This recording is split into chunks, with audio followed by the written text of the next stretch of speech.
Alléluia. Oui, nous bénissons le Seigneur pour la grâce qu'il nous a faite ce soir. Nous croyons en sa présence au milieu de nous. Dieu est là. Il a dit là où deux ou trois se réunissent en mon nom, je suis là. Nous nous tenons sur sa parole, car lui-même l'a dit et nous croyons qu'il va le faire. Il est là au milieu de nous. Ce soir, c'est une soirée particulière. Je sais que le Seigneur est ici. Et même vous qui nous suivez à partir de la maison, j'aimerais vous dire d'être connectés, restez connectés, car le Seigneur peut vous faire du bien. La distance n'a jamais été une barrière pour le Seigneur. Donc nous croyons que Dieu peut ou va nous faire du bien ce soir. Je remercie la servante de Dieu pour la modération et nous remercions Dieu pour sa présence. Là que tu es, nous allons prier pour la parole de Dieu. Tu vas prier pour l'instrument par lequel le Seigneur veut passer pour que cette parole te parvienne. J'aimerais qu'ensemble nous puissions élever nos voix et prier pour la parole de Dieu. Alléluia, nous prions. Seigneur Dieu de gloire, la Bible dit que tu créas toutes choses par ta parole. Yahweh, rien de ce qui existe ne l'a été sans ta parole, Père éternel. Seigneur, ta parole a la capacité de séparer moelle et jointure, oh Dieu, l'âme et l'esprit. Ta parole est plus qu'un marteau, Seigneur, qui brise les rocs, Seigneur. Yahweh, oh Dieu de gloire, je te prie que ce soir, ta parole puisse transformer la vie de quelqu'un. Que ta parole puisse changer quelqu'un, Seigneur. Aide-nous, Seigneur, oh Dieu de gloire, alléluia. Oh Dieu, de recevoir ta parole avec révélation. Seigneur, nous te prions pour l'esprit de révélation. Yahweh, adresse-toi à nous, Seigneur, ce soir. Que ton esprit, oh Dieu, puisse se saisir de chacune des personnes qui nous suivent, oh Dieu, en ligne. Pour que, Père éternel, Dieu de gloire, oh Dieu, alléluia, que tu atteignes l'objectif pour lequel tu nous veux, oh Dieu, ce soir en ces lieux. Yahweh, nous te prions de nous faire du bien ce soir. Nous te prions, Jésus, de nous édifier au travers de ta parole. Yahweh, oh Dieu, que chaque personne reçoive la portion que tu lui as réservée ce soir. Merci, Père éternel, pour ta parole. Au nom puissant de Jésus, nous avons ainsi prié. Amen. Oui, bien-aimés, sans plus tarder, j'aimerais vous remercier, vous qui êtes là en ligne. Je sais que ce n'est pas facile d'être en ligne parce que pour certaines mamans, il y a des enfants qui peuvent déranger. Pour les parents, de façon générale, ils peuvent avoir certaines tâches à accomplir. Mais malgré cela, on décide de rester connecté en ligne pour participer à la prière. J'aimerais dire merci aussi au pasteur pour la confiance. Je sais qu'il n'est pas là. Et là qu'il est, qu'il reçoive notre salutation et notre reconnaissance et tous ceux qui travaillent avec lui. Bien aimé, ce soir, le Saint-Esprit, Dieu m'a mis à cœur de nous parler d'un sujet qui est assez particulier. J'aimerais continuer alors que nous sommes dans cette phase de Pentecôte. Nous savons tous, du moins pour ceux qui avaient suivi les cultes en ligne la semaine passée, le pasteur avait parlé du Saint-Esprit. Son enseignement était tellement profond que j'ai eu à l'écouter et à le réécouter. C'était vraiment profond. Il y avait beaucoup d'éléments qu'il fallait apprendre, qu'il fallait maîtriser. Et je bénis Dieu pour cela. Et le mercredi, l'homme de Dieu Jérémie est aussi passé pour insister sur les fruits du Saint-Esprit. Bien aimé, ce soir, j'aimerais aller peut-être dans le même sens que eux, mais j'aimerais rester dans un aspect tout à fait particulier. Et nous allons lire la parole de Dieu dans Éphésiens chapitre 4. Éphésiens chapitre 4. Je vais commencer à partir du verset 1er. Je vais sauter plusieurs versets. Donc je vais faire une lecture en kangourou. La Bible dit dans Éphésiens chapitre 4, à partir du verset 1er.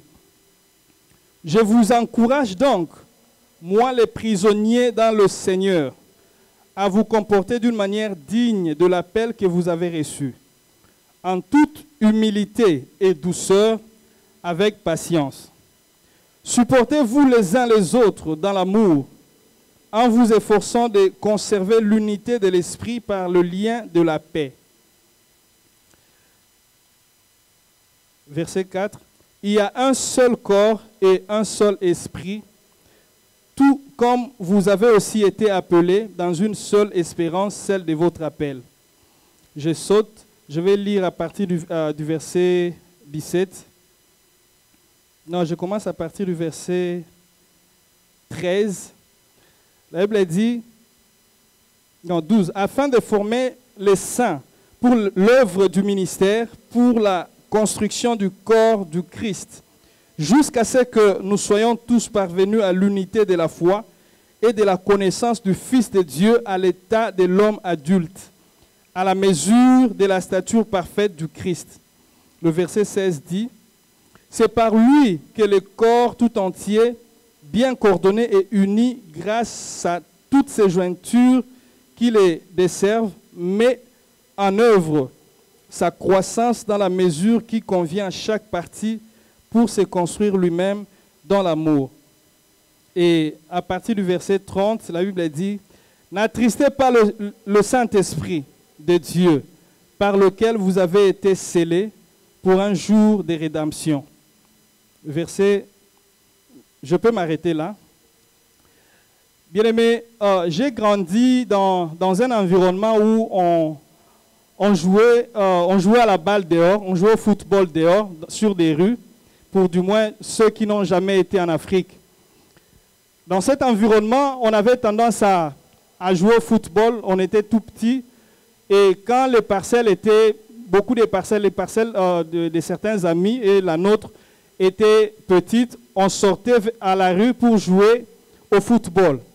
Mais ce que je garde, c'est qu'on avait un voisin, on l'appelait Papa Emmanuel. Ce papa avait, en fait, son problème, selon nous qui jouions à cette époque-là au football à la rue, à chaque fois que la balle rentrait dans sa parcelle, il les trouait, il les prenait d'abord, il les garde, et puis il les trouve. Et ça causait beaucoup de dégâts, beaucoup de problèmes au milieu de nous parce que c'était quelqu'un qui n'avait pitié de personne. On était enfants, mais ça ne lui disait absolument rien. Tout ce qu'il faisait, à chaque fois la balle ou notre ballon rentrait dans sa parcelle, il les trouait. Et au fur et à mesure que j'évolue avec le Seigneur, je me rends compte que le respect, l'attachement, la relation avec le Saint-Esprit dépend de la manière dont on nous présente le Saint-Esprit. C'est papa qui trouait la balle.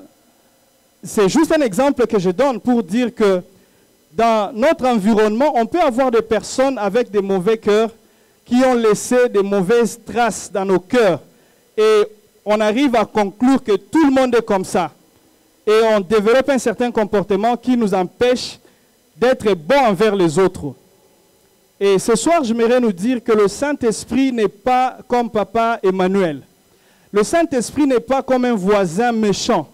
Le Saint-Esprit n'est pas comme cette tante qui peut facilement t'insulter et puis ça te donne le dégoût d'aimer toutes les mamans de la terre. Le Saint-Esprit est plus que ça. Le Saint-Esprit n'est pas notre oncle. Cet oncle qui a tendance à te tabasser quand il te dit quelque chose que tu ne fais pas. Le Saint-Esprit est une personne bonne, aimable, que nous devons, avec qui nous devons développer une relation très étroite.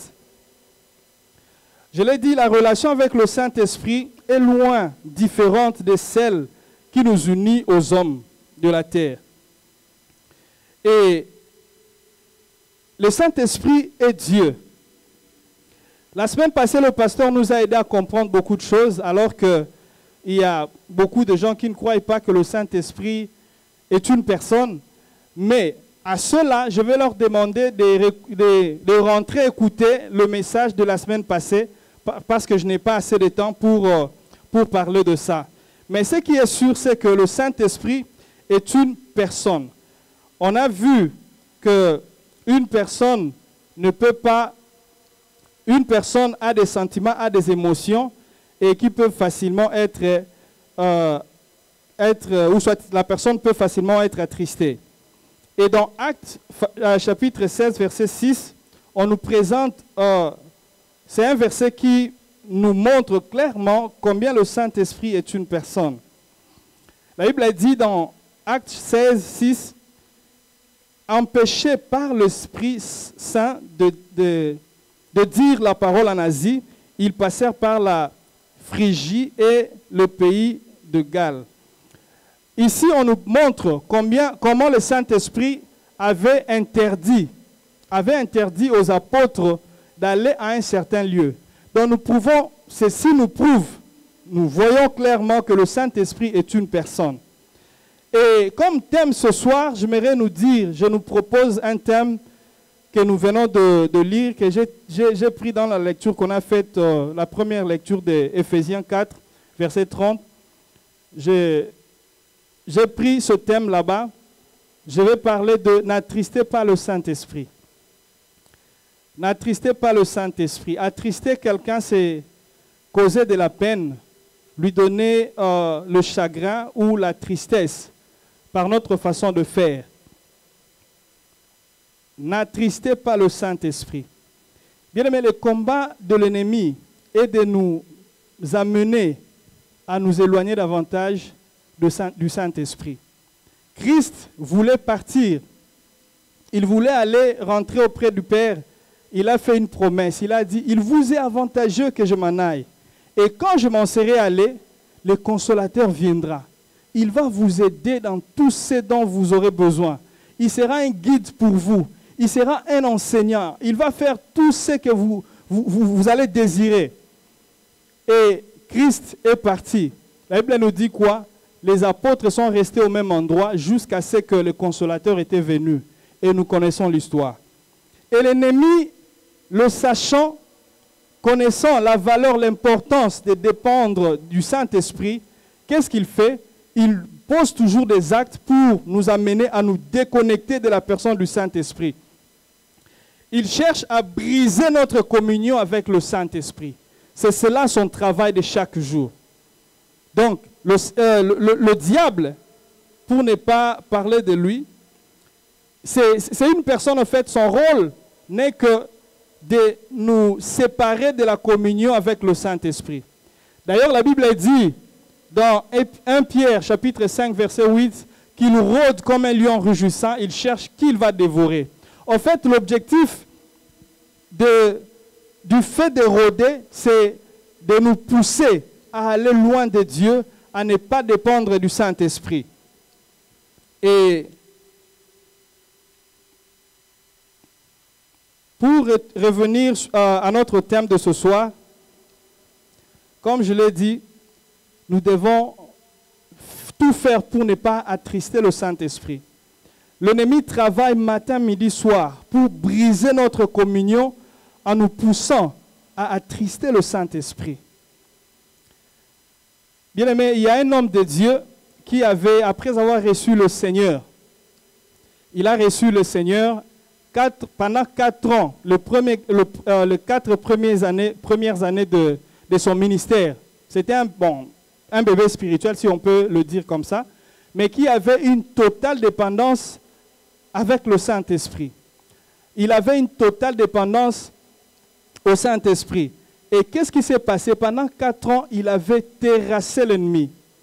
Maintenant, on présente dans l'histoire, on présente les différentes réunions que l'ennemi avait tenues secrètement pour les faire tomber.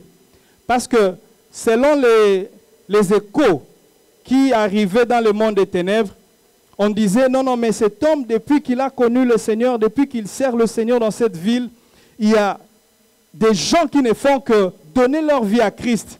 Il y a des maladies qu'on avait infligées dans le corps des gens qui disparaissent. Comment faire pour les bloquer?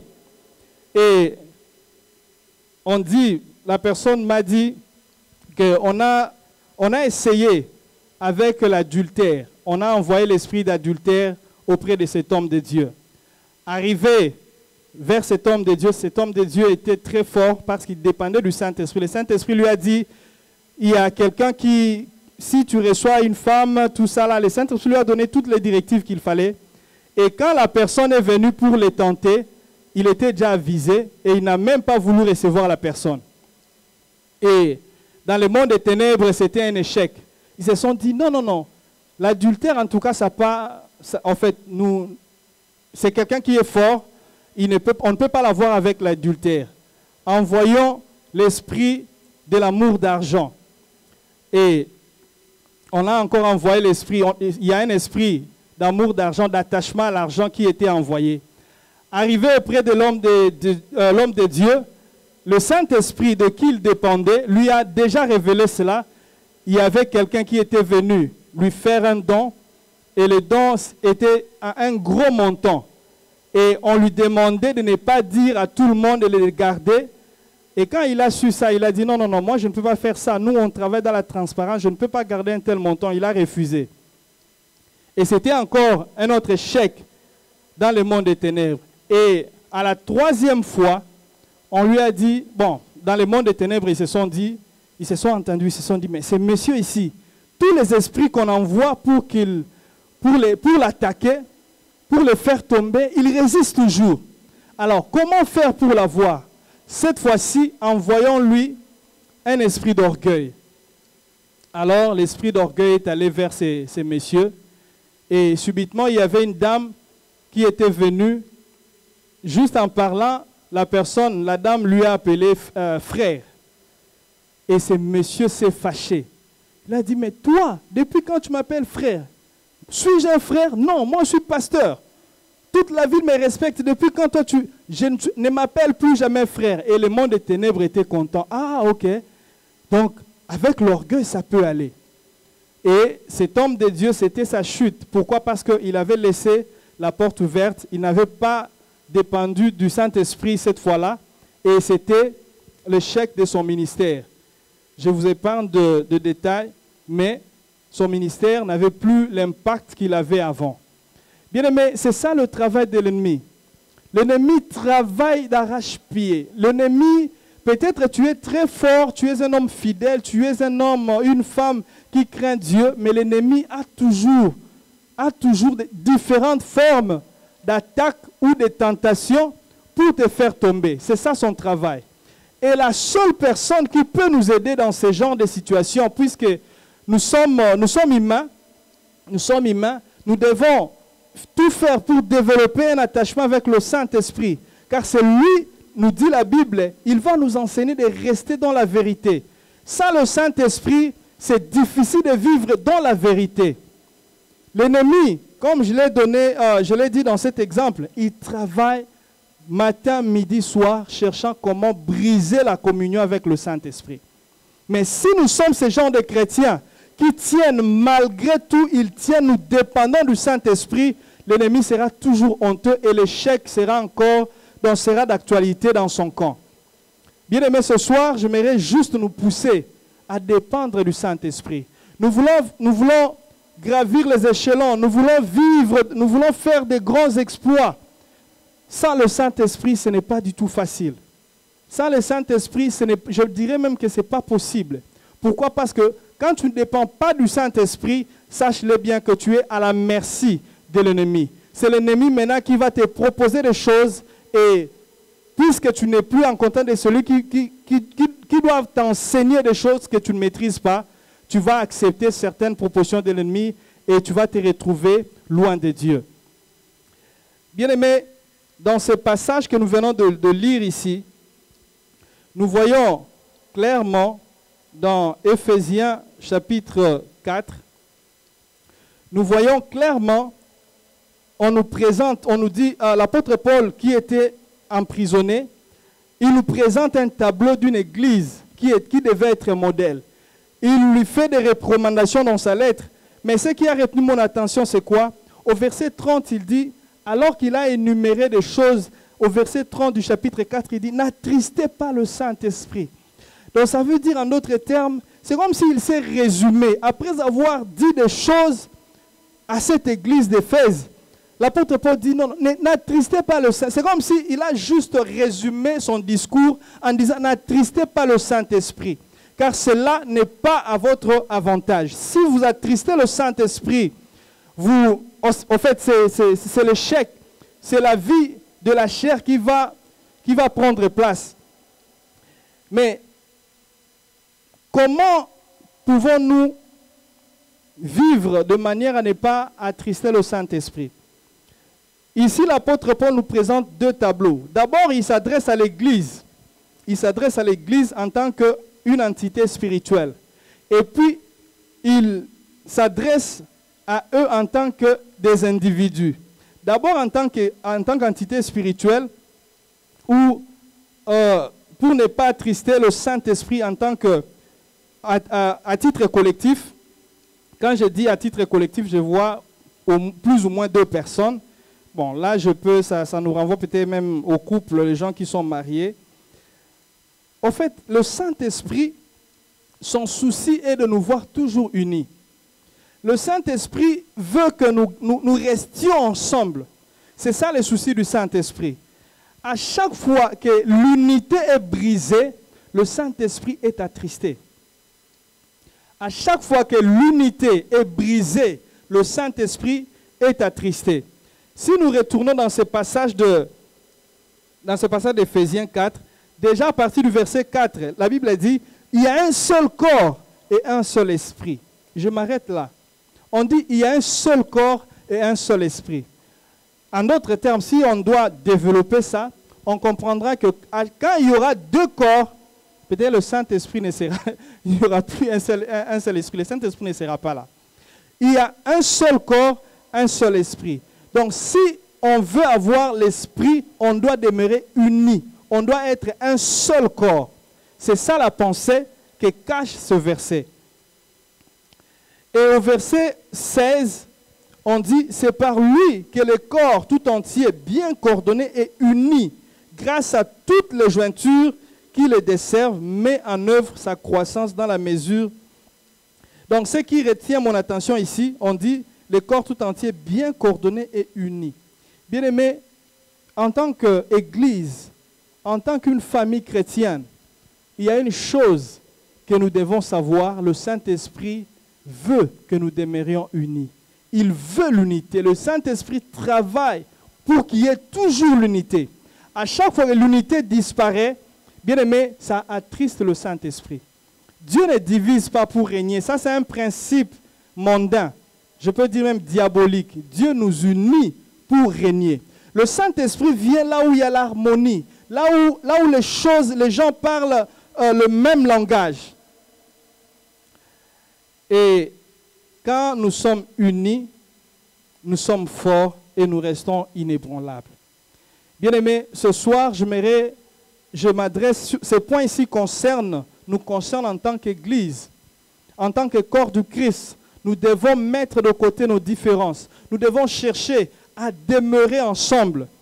La Bible dit dans 1 Corinthiens 1, verset 10, « Je vous encourage, mes frères, par le nom de notre Seigneur Jésus-Christ, à tenir tous le même langage, qu'il n'y ait pas de division parmi vous. Soyez bien unis dans la même pensée et dans le même dessein. » Bien aimé, la pensée de Dieu est que les hommes qui les suivent restent unis. C'est ça la pensée de Dieu. Dieu nous veut unis. Dieu nous veut ensemble.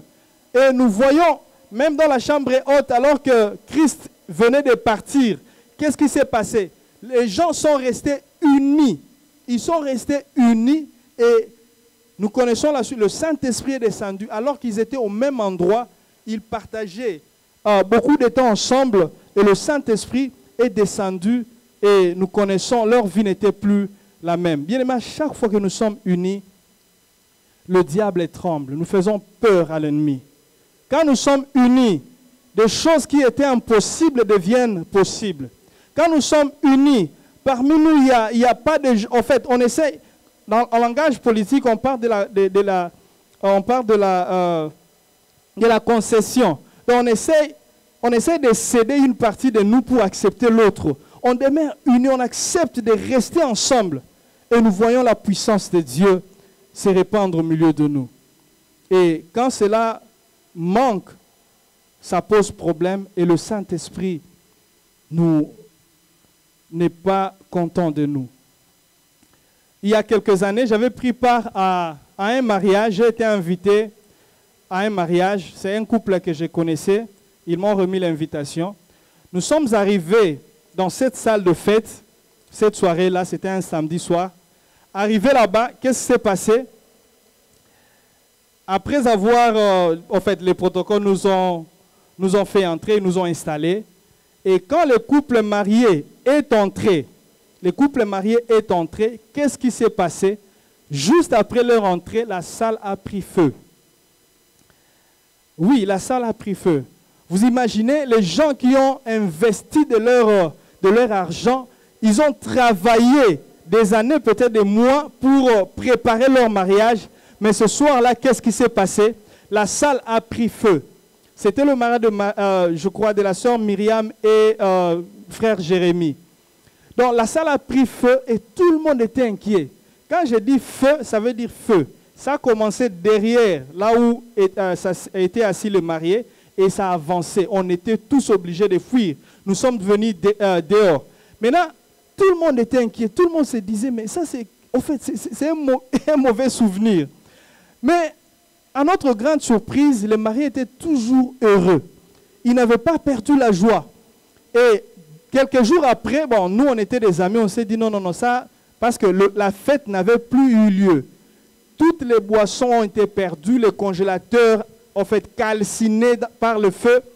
Et quelques jours après, nous sommes allés chez eux, leur remettre nos cadeaux en tant que des amis. Arrivés là-bas, à notre grande surprise, ils étaient d'une harmonie terrible.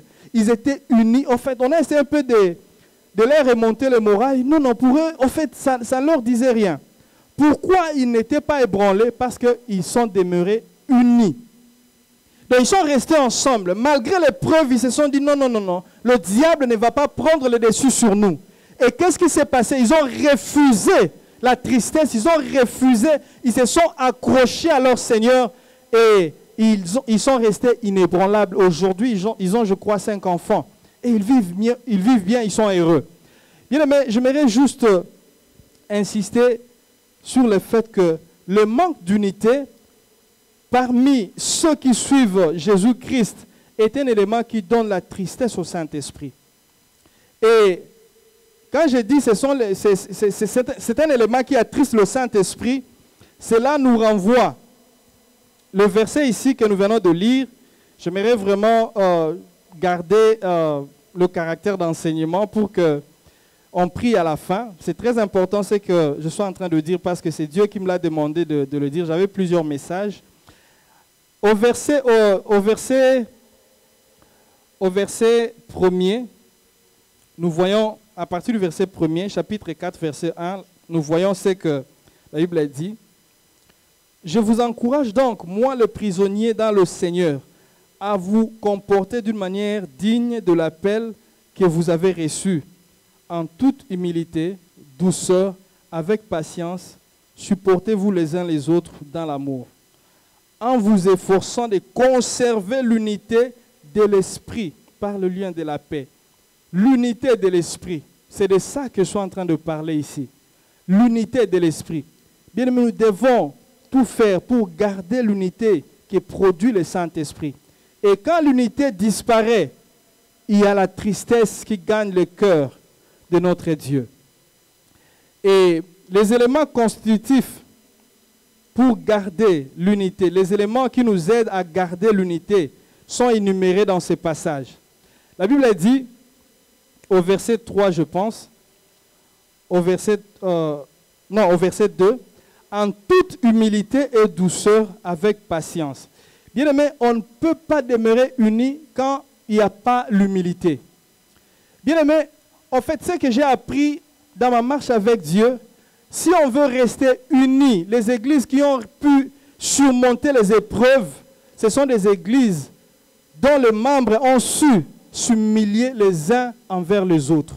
Quand on est humble les uns les autres, on garde la communion, on garde la chaleur, on accepte d'être ensemble, on est unis, on garde cette unité. Et ici, on nous parle de l'humilité. Bien aimé, l'humilité est douceur. en fait, je n'aimerais pas vous embrouiller avec trop de notions sur l'humilité, parce que quand je dis humilité, certaines personnes comprennent déjà, si pas tout le monde. Mais l'humilité, c'est juste un moyen par lequel on regarde les autres comme Dieu le regarde. Car devant Dieu, nous sommes égaux. Bien, mais rappelez-vous, Christ est allé mourir à la croix du Calvaire. Christ, à la croix, n'avait pas seulement racheté les gens qui savent parler français. Christ n'avait pas seulement racheté les Blancs, il n'avait pas seulement racheté une quelconque tribu. La Bible a dit, il a racheté les gens de tous les hommes de toute race, de tout peuple, de toute nation. Et en fait, dans cette hétérogénéité, dans cet ensemble, dans cette grande différence, qu'est-ce qui se passe? Il nous arrive de nous retrouver ensemble alors que nous venons de coins différents. Alors, qu'est-ce qu'il faut faire? Il faut s'accepter, il faut s'humilier, il faut accepter de voir les autres comme Dieu le voit. Ne pas voir l'autre comme je veux qu'il soit, mais je vois l'autre comme Dieu le voit. Quand je vois l'autre, je vois le sang de Jésus qui avait aussi coulé pour lui. Je peux avoir des capacités, je peux avoir des choses peut-être que lui n'a pas, mais je l'accepte, je m'humilie, je l'accepte tel qu'il est. Pourquoi? Parce que Dieu le voit au même niveau que moi, parce que nous avons été rachetés par le même sang de Jésus. Bien aimé, ce soir, l'humilité est le premier élément qui nous aide à demeurer unis. Sans l'humilité, c'est difficile de rester unis. Car devant Dieu, nous sommes égaux. Je l'ai dit, l'humilité est une forme de concession. Je cède une partie de moi pour accepter l'autre.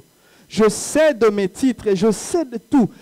En fait, voilà pourquoi même quand Christ a fait appel à ses 12 disciples ou apôtres, il a pris tout le monde. Christ a pris tout le monde, bien-aimé. Christ a pris tout le monde. Parmi eux, il y avait des gens qui ne savaient même pas, qui n'avaient pas été à l'école, sûrement. D'autres étaient plus qualifiés que eux. Mais Christ les a mis ensemble. Bien-aimé, sans l'humilité, il est difficile de rester unis. D'ailleurs, la Bible dit que l'humilité précède la gloire. Quand nous sommes unis, nous voulons atteindre un certain niveau de la vie. Nous voulons atteindre un certain sommet de la montagne. Quand on est unis, Dieu nous donne la gloire. Quand on est unis, nous sommes différents. Quand on est unis, en fait, rien ne peut nous résister. Pourquoi? Parce que nous sommes unis. Bien-aimés, l'amour est l'élément moteur qui nous aide à rester unis. Quand nous sommes unis, on s'accepte, on s'humilie, on s'accepte mutuellement. Un jour, je suis allé rendre visite à une famille. Ce n'était pas ici, c'était dans un autre pays. En fait, la famille d'un ami. Arrivé là-bas, j'ai été surpris. D'abord, leur papa est venu m'accueillir. Un papa, en fait, il était vraiment, je peux dire quoi? Bon, il était bizarrement habillé. Il était un homme, en fait, tu peux le dénigrer en cours de route. Si tu le vois dans cet habillement, en tout cas, tu peux dire non, en fait, celui-ci, c'est juste quelqu'un soit il travaille peut-être, c'est un travailleur à la rue où il balaye, tout ça. Juste quand nous sommes arrivés dans cette famille-là, qu'est-ce qui s'est passé? Ce papa-là était tout content. C'était sa première fois de me voir. Il est venu m'accueillir, tout ça là. En fait, il m'a présenté, non, c'est mon père. L'ami s'appelait Nam. Il me présente, non, j'adore celui-ci est mon père, tout ça là. Bon, un papa avec une apparence ordinaire. Mais c'est quand je suis entré chez eux, même chez eux, en fait, la maison était la plus belle maison de cette contrée-là. Mais à l'intérieur, ce n'était pas vraiment très bien meublé. Bon, c'est lié à leur culture. Mais ce qui était important, c'est ma visite après. Ce papa-là, je passais nuit chez eux. Ce papa-là m'a pris. Nous sommes entrés dans sa voiture, une voiture là, en tout cas, toute belle. Nous sommes allés. Il est allé me présenter ses entreprises. Waouh! Je vous dis, j'ai été très choqué. Donc, c'est quelqu'un à qui le gouvernement paye une certaine somme chaque mois. Pourquoi? Parce qu'il produit l'électricité dans toute cette ville-là. C'est lui qui est le propriétaire de l'entreprise d'électricité. Ce n'était pas du tout. En fait, quand il m'a présenté, il a dit, non, non, ça c'est mon entreprise et de l'électricité, j'étais très choqué.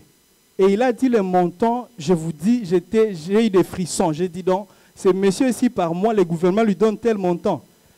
Et après, nous sommes allés visiter ses fermes. Il avait des grandes fermes. Mais cette personne, quand tu le vois en cours de route, tu ne vas même pas lui donner l'étiquette, sa vraie étiquette au fait. C'est juste pour nous dire quoi? Des fois, l'humilité ne doit pas nous aider à nous effacer, à ne pas brandir les titres, à nous accepter tels que nous sommes. Sans titre, en fait, qu'on donne l'occasion aux gens de nous découvrir au lieu de brandir qui nous sommes, alors qu'en réalité, ça peut effrayer aussi les autres. Et toujours dans la même ville, il y a des étudiants qui avaient organisé une conférence. Parmi les gens qui devaient venir parler, il y avait un monsieur. Nous les connaissons tous. À l'époque, c'était l'homme le plus riche de la planète. Alors, le monsieur qui était venu avec l'histoire des vaccins, je ne vais pas citer son nom ici. Mais ce qui m'avait frappé, c'était l'humilité. En fait, quand on l'a vu, on pensait que peut-être lui, l'homme le plus riche de la terre, il pouvait s'habiller peut-être en Mazantomo ou en Versace. Mais il était en jean, un jean là peut-être, on dirait délabré, avec une chaussure là normale. Et puis une chemise là, bon, tu peux juste donner le prix, évaluer le prix de la chemise.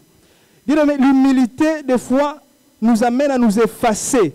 L'humilité, on n'a pas besoin de connaître qui tu es, même si on a toujours tendance humainement à vouloir que les autres nous connaissent, mais ce n'est pas ça la pensée de Dieu. La Bible dit que revêtez-vous des sentiments de Jésus. Ayez en vous les sentiments du Christ. Pourquoi la Bible le dit? Parce que Christ qui était Dieu, sur la terre, il n'a pas vécu d'abord comme Dieu. Il pouvait rester avec les gens d'une certaine vie sans pour autant, si vous le connaissez, oui. Mais si vous ne le connaissez pas, comme la femme samaritaine, elle a eu une conversation avec le Seigneur, mais il ne savait pas que c'était lui le Christ. Christ savait s'effacer. Bien aimé, si nous voulons garder l'unité, apprenons à nous effacer. Apprenons à nous accepter. Apprenons à accepter aussi les autres. C'est ce que la Bible nous recommande. Christ a sauvé les gens de tous les peuples, je l'ai dit. La Bible dit, on peut le lire rapidement, Éphésiens chapitre 2, verset 3 à 7. Non, Philippiens, pardon, chapitre 2, verset 3 à 7. Ne faites rien par ambition personnelle ni par vanité. Avec humilité, au contraire, estimez les autres supérieurs à vous-même. Que chacun, au lieu de regarder à ce qui lui est propre, s'intéresse plutôt aux autres. Ayez en vous les sentiments qui étaient en Jésus-Christ. Bien aimé, c'est ce que la Bible dit. Nous devons ressembler à notre Maître. L'objectif de la chrétienté est de vivre comme Christ. Et nous ne pouvons pas vivre comme Christ si nous ne dépendons pas du Saint-Esprit. Or, si nous dépendons du Saint-Esprit, nous devons rester unis en tant qu'une famille spirituelle. Et le deuxième élément qui nous aide à garder notre unité, c'est la patience. La Bible dit, là où nous avons lu dans Éphésiens 4, on parle, verset 2, en toute humilité et douceur avec patience. Supportez-vous les uns les autres dans l'amour. Bien-aimés, j'ai compris une chose. Dieu n'a pas encore arrêté de sauver les gens. J'ai compris une chose. Même à l'église, il y aura des gens peut-être qui viendront avec un certain comportement, mais que le Saint-Esprit au fil du temps va transformer. Si Dieu a fait de toi qui tu es aujourd'hui, donne aussi le temps à l'autre. Le Saint-Esprit travaillera encore en lui pour devenir aussi, peut-être atteindre le même niveau que toi. Des fois, on n'a pas la patience par rapport aux autres. on n'a pas la patience par rapport aux autres. Pourquoi? Parce que nous ne voulons pas dépendre, nous ne voulons pas compter sur le Saint-Esprit, nous ne voulons pas, nous attristons le Saint-Esprit en étant impatients vis-à-vis des autres. Bien aimé, la patience, c'est une vertu qui nous pousse à accorder le temps aux autres afin de devenir comme nous ou nous dépasser. Bien aimé, c'est très important ici. Un jour, je suis allé, nous avons gagné un jeune garçon. Ce jeune garçon, c'est moi qui devait faire son suivi. Je partais chez eux. Tous les samedis, chaque samedi soir ou dimanche, je devais passer, l'exhorter et surveiller un peu son évolution. Et à un certain moment, les jeunes, il s'appelait Eric, il commençait à me fuir. À chaque fois que je partais chez eux, il disait à ses sœurs, non, ce qui a le banazate, donc quand il va venir, dites-lui que je ne suis pas là. Et moi, avec ma Bible, quand j'arrivais chez eux, sa maman, ah non, frère, tu es venu, ok, donnez-lui la chaise. Je m'asseyais, mais il y a l'une de ses sœurs qui venait, non, il n'est pas là, il était sorti depuis le matin. Et puis sa maman disait toujours, à chaque fois sa maman entendait ça, non, mais il vient d'être ici, non, non, non, non, il doit être en champ, frère, attends. Et la maman partait dire au frère de sortir, à cet ami-là de sortir. Maintenant, qu'est-ce qui s'est passé? Je ne m'étais pas lassé, je n'allais pas quitter. Je n'étais pas fatigué de tout ce qu'il faisait. Je partais, j'étais patient. Le Seigneur m'avait vraiment donné la patience. Je partais, je faisais ce travail, je parlais avec lui, je l'exhortais, on priait ensemble. Je l'ai fait pendant des semaines. Et Dieu m'a fait grâce. J'ai quitté le pays, je l'ai laissé. Et j'étais surpris. Je suivais une vidéo en ligne tellement qu'avec le coronavirus et autres, il y avait des cultes en ligne. Je vois quelqu'un faire la présentation des enfants dans une église là à Kinshasa. Je me suis dit, waouh, mais on l'appelle déjà pasteur Eric. Donc, il est devenu pasteur aujourd'hui. Mais si je n'ai pas été patient, si je m'étais lassé, j'avais pris la décision de le laisser, ah non, Seigneur, je ne rentre plus là-bas. Ce frère, peut-être, n'allait pas devenir ce qu'il est devenu aujourd'hui. C'est juste une façon de nous dire, bien-aimés, apprenons à être patients vis-à-vis des autres. C'est ce que le Saint-Esprit m'a dit de nous dire. Apprenons à être patients vis-à-vis des autres. Dans ma marche avec Dieu, j'ai vu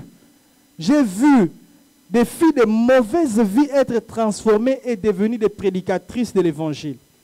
J'ai vu des voleurs être changés. J'ai vu, il y a même un ami à qui j'apportais souvent l'Évangile quand je m'étais converti. Cet ami-là s'est moqué de moi. Je l'ai vu devenir pasteur aussi. J'ai vu des gens, bien aimés, soyons patients. Donnons le temps au temps, tout en faisant confiance au Saint-Esprit. Ne te dis pas, non, non, ah, celui-ci, en tout cas, changé. Tu es en train de lui dire ceci, de faire ceci, il ne veut pas changer. Non, toi, va prier.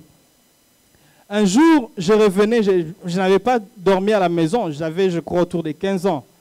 Avec les amis, c'était un 31 décembre, Jésus allait dormir quelque part. Rentrer à 4 heures à la maison. Déjà, ma mère, non, il y avait un oncle qui habitait chez nous. Cet oncle a ouvert la porte. Il m'a grondé. Mais ce qui était bizarre, ma mère priait. C'était l'heure à laquelle elle avait l'habitude de prier. Quand elle priait, je pouvais entendre sa voix. Elle dit, Nzambe, natikeli o mwana na ngai. Mwana oyo asalela yo. Nayebi que l'oiseau Azako se comporter, se comporter, mais je prie, Seigneur, qu'il n'échappe pas à ta puissance, qu'il te serve. Et moi, quand j'entendais ça, j'ai ri, je me moquais même d'elle. Mais elle a su m'accepter comme ça. Elle a su m'accorder le temps, tout en me parlant de Jésus. Et plus tard, le Saint-Esprit a agi. Et aujourd'hui, je suis aussi devenu votre frère. Bien aimé, la patience est très importante. Même dans des couples, la patience ne demande pas à ce que l'autre devienne comme toi. La patience est très importante. La patience amène aussi le pardon. Pourquoi? Parce que quand l'autre te fait mal, tu dois lui accorder le temps et puis tu lui accordes le pardon pour que vous avanciez ensemble. Bien aimé, la patience est très importante. Et c'est le deuxième élément qui nous aide à rester unis. Dieu n'a pas arrêté de changer de vie. Dieu n'a pas arrêté de sauver ou de transformer les gens. Soyons patients les uns envers les autres, tout en laissant l'Esprit de Dieu faire son travail parmi nous. Bien-aimés, en tant qu'Église, soyons patients les uns les autres. Ça va nous aider à garder notre unité. L'Église est un milieu hétérogène. Étant un milieu hétérogène, il peut être comparé à un bateau ou le bateau de Noé. Bien, mais dans le bateau de Noé, il y avait les gens, tous les animaux étaient entrés. Tous les animaux étaient entrés. Dieu pouvait dire, non, non, je vais juste prendre la colombe comme il a une apparence douce. Je vais prendre seulement tel animal. Mais la Bible dit, tous les animaux sont entrés. Même le serpent, il était entré. Donc, l'Église parfois est comparable à un bateau. Donc, nous tous, nous avons besoin de nous accepter pour que le royaume des cieux avance. Amen. Nous pouvons attrister le Saint-Esprit à titre individuel aussi. Là, je parlais à titre collectif. Je vais m'arrêter à titre individuel. Bien, mais toute personne née de nouveau n'est vue plus pour elle-même. Cette vérité, c'est une vérité que chaque chrétien doit commencer à développer. Quand tu donnes ta vie à Jésus, tu as arrêté de vivre pour toi-même. Il y a des choses que tu aimais, que tu ne dois plus aimer, non pas à cause de toi, mais pour faire plaisir à ton Seigneur. Et dans ce passage d'Éphésiens 4, nous voyons que l'apôtre Paul, il s'est adressé à l'Église comme une entité spirituelle. Mais il s'est aussi adressé aux membres de cette Église à titre personnel. Dans Éphésiens chapitre 4, verset 20, nous allons prier par rapport à cela parce que c'est le message que Dieu m'a donné. Au verset 20, la Bible dit, « Mais vous, ce n'est pas ainsi que vous avez appris le Christ. Si du moins c'est bien lui que vous avez entendu, et si c'est en lui que vous avez été instruit, conformément à la vérité qui est en Jésus.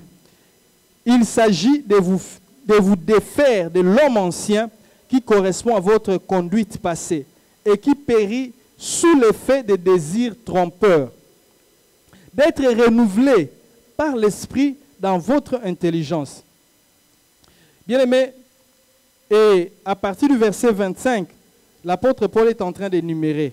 Il dit, « Rejetez donc le mensonge et que chacun de vous parle avec vérité à son prochain, car nous faisons partie les uns des autres. » Verset 26, « Si vous vous mettez en colère, ne péchez pas, que le soleil ne se couche pas sur votre irritation.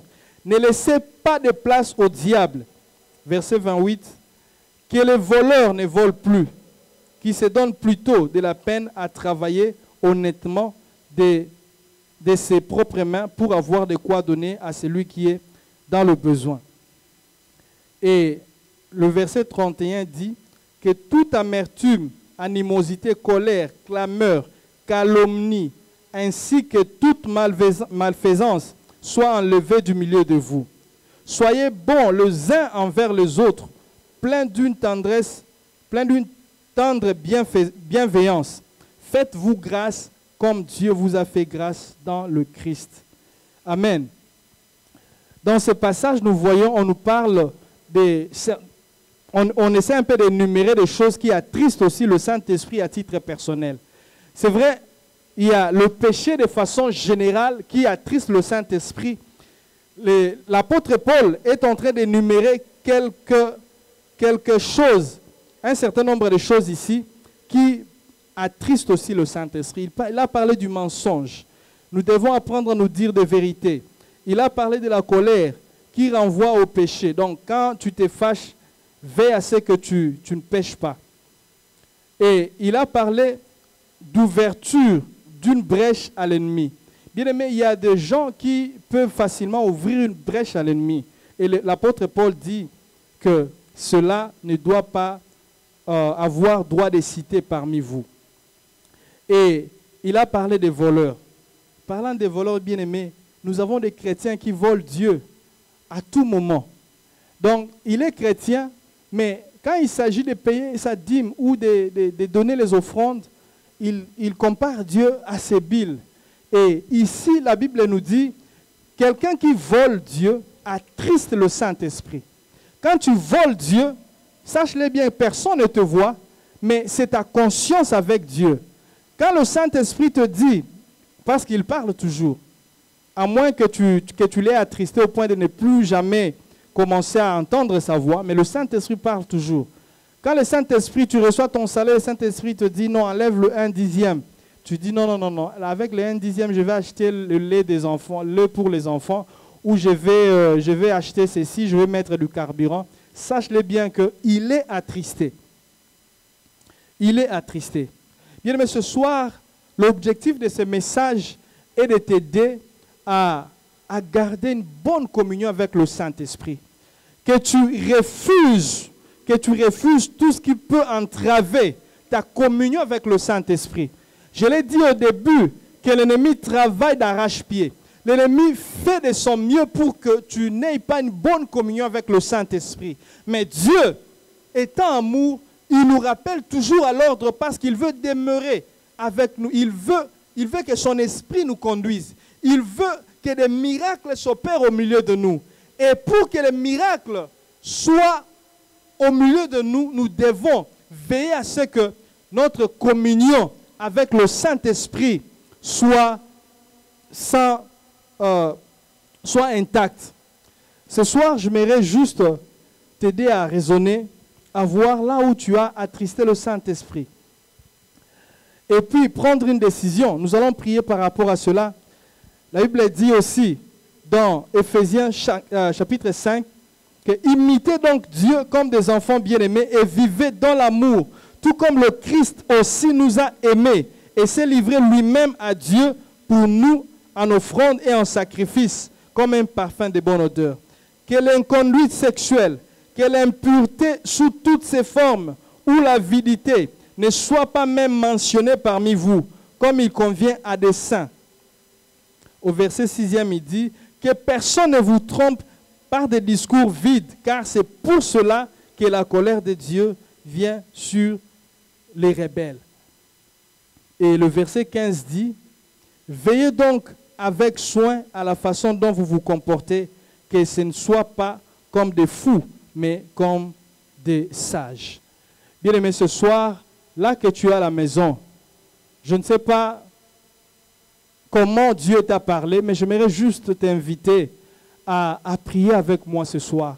Ce soir, nous allons implorer la grâce de Dieu. C'est vrai, nous avons eu toute une semaine pascale au cours de laquelle nous avons reçu des enseignements. Même les dimanches, nous avons entendu, l'homme de Dieu nous a parlé du Saint-Esprit. Bien-aimé, le Saint-Esprit peut être attristé. Nous avons des chrétiens qui ont rompu leur relation avec le Saint-Esprit. Pourquoi? Parce qu'ils ne veulent pas écouter sa voix, ils ne veulent pas faire ce qu'il leur demande. Et bon, ils peuvent être là au milieu de nous, mais la communion avec le Saint-Esprit a déjà été rompue. Je ne sais pas à quel niveau Dieu t'a parlé, mais j'aimerais te dire que tu dois veiller à ce que tu n'attristes pas le Saint-Esprit. Ce soir, j'aimerais que tu fasses une prière de repentance, que tu dises au Saint-Esprit de te pardonner. Dis à Dieu, Seigneur, pardonne-moi parce qu'à chaque fois que tu t'es adressé à moi, j'ai négligé cela. À chaque fois que tu m'as parlé de faire quelque chose, alors que il y avait mes intérêts qui étaient d'abord prioritaires, qui ont semblé se présenter en priorité, j'ai négligé de faire ta volonté pour accomplir mes propres désirs. Bien-aimé, lève ta voix, que le Seigneur nous aide. Seigneur, j'ai besoin de toi ce soir. J'ai besoin de toi. Bien-aimé, le Saint-Esprit est là pour nous aider à marcher d'une façon digne. Alléluia. Alléluia. Seigneur, j'ai besoin de toi. Alléluia. Seigneur, aide-moi, Père éternel, à ne pas, alléluia, attrister le Saint-Esprit. J'aimerais marcher selon l'Esprit. J'aimerais faire des choses comme le Saint-Esprit. Oh, Seigneur, aide-nous en tant qu'Église à demeurer unis. Oh Dieu, comme un corps, alléluia, du Christ, nous voulons rester unis. Donne-nous l'humilité, oh Dieu, de nous effacer. Donne-nous la grâce, Père éternel, oh Dieu, de nous accepter mutuellement. Yahweh, oh Dieu des armées, qu'il n'y ait pas de division parmi nous. Yahweh, oh Dieu, nous voulons rester unis, oh Dieu des armées. Alléluia. Seigneur, nous avons besoin de toi. Yahweh, je te prie, Seigneur, d'écouter la prière de ta fille qui est en ligne, là à la maison. Je te prie, Seigneur, oh Dieu, d'écouter la prière, d'exaucer la prière de ton enfant qui prie là à la maison. Alléluia, Shama Korobosa. Bien-aimé, prie, alléluia. Peut-être le manque de pardon t'avait caractérisé. Alléluia. Le Saint-Esprit t'a parlé de poser un certain acte, mais tu as refusé.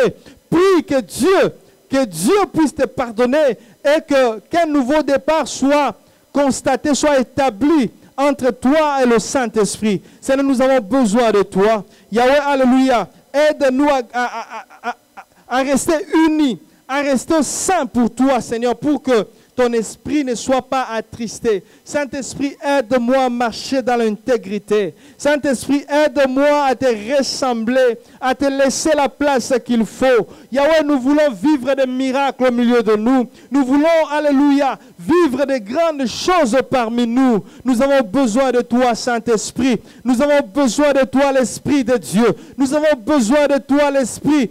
Alléluia, l'Esprit divin, l'Esprit de Dieu vient nous aider dans nos faiblesses. Alléluia. Alors que la servante de Dieu s'approche pour nous conduire à l'intercession, dans un moment de prière pendant 1 ou 2 minutes, nous continuons à prier. Nous demandons à ce que Dieu nous aide. Alléluia. Oui, bien-aimé, commence à prier, demande l'aide du Saint-Esprit. Alléluia, alléluia. Prie bien-aimé, demande l'aide du Saint-Esprit, que tu sois en communion parfaite avec le Saint-Esprit, car sa parole nous dit, n'attristez pas le Saint-Esprit, sois en bonne relation avec le Saint-Esprit. Commence à prier là où tu es pris, par rapport à cette parole que tu viens d'écouter, par rapport à cette parole que tu viens d'entendre. Que le Saint-Esprit soit ton ami, que le Saint-Esprit ne soit pas attristé, que le Saint-Esprit soit dans la joie dans ta vie. Commence à prier, prie. Demande au consolateur de venir habiter dans ta vie, qu'il y ait une bonne relation, toi et le consolateur qui est le Saint-Esprit. Oh rakaba sheke bébé, rokobo sheke. La Bible dit, là où il y a son esprit, il y a la liberté. Quand le Saint-Esprit est en toi, habite en toi, il y a la liberté, bien-aimé. Rokobo sheka baba, yenda ma rokobo she, rokoma yeke sheka baba. Rokobo sankababa sheke. Oh, dis Seigneur, aide-moi. Des fois je sais mais je n'arrive pas. Ce soir, au travers de ta parole que tu viens de nous donner ce soir, aide-moi à avoir une bonne relation, à garder cette communion avec le Saint-Esprit. Oh rakaba shekebe sankababa yendobo rokobobo. Esprit de Dieu, viens souffler. Esprit de Dieu qui souffle des 4 côtés, Esprit de Dieu souffle un vent nouveau ce soir dans la vie de mon frère, dans la vie de ma soeur. Souffle un vent nouveau dans cette famille. Oh, souffle un vent nouveau ce soir. Oh rakaba sheke bébé.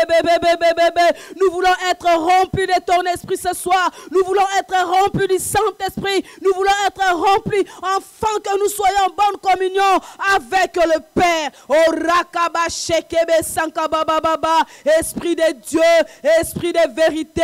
Oh, viens nous communiquer quelque chose de nouveau ce soir. Là où ça ne marchait pas, on essayait mais ça ne marchait pas. Ce soir, fais-nous grâce, oh Dieu, que nous gardons cette communion afin de marcher dans la sainteté, afin de marcher dans la crainte de la parole de Dieu, afin que nous soyons des modèles, afin que nous puissions ressembler à Christ, à cause de l'aide du Saint-Esprit. Oui, bien-aimé, prie là où tu es. Prie, commence à demander les secours, demande l'aide. Oh, que le Saint-Esprit soit ton ami, qu'il soit là toujours avec toi, qu'il soit là, n'attriste pas, qu'aucun problème puisse venir attrister le Saint-Esprit qui est en toi. Que personne ne vienne couper cette relation que tu as avec le Saint-Esprit. Oh, rakaba sheke bébé rondo, yenda Rama Sankaba. Saint-Esprit, Saint-Esprit, Saint-Esprit, Saint-Esprit,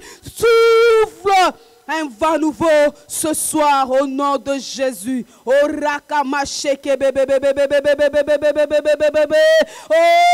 viens nous remplir. Nous voulons être remplis du Saint-Esprit. Parce que lorsqu'on est rempli du Saint-Esprit, il y a une bonne communion. Et le Père, alléluia. Nous avons une bonne communion avec le Père. Saint-Esprit, viens nous remplir ce soir. Remplis-nous, remplis mon frère, remplis ma soeur. Là où il se trouve, qu'il soit rempli, afin que nous soyons des vases d'honneur, des vases utiles dans sa maison, à cause du Saint-Esprit. Oui, Saint-Esprit,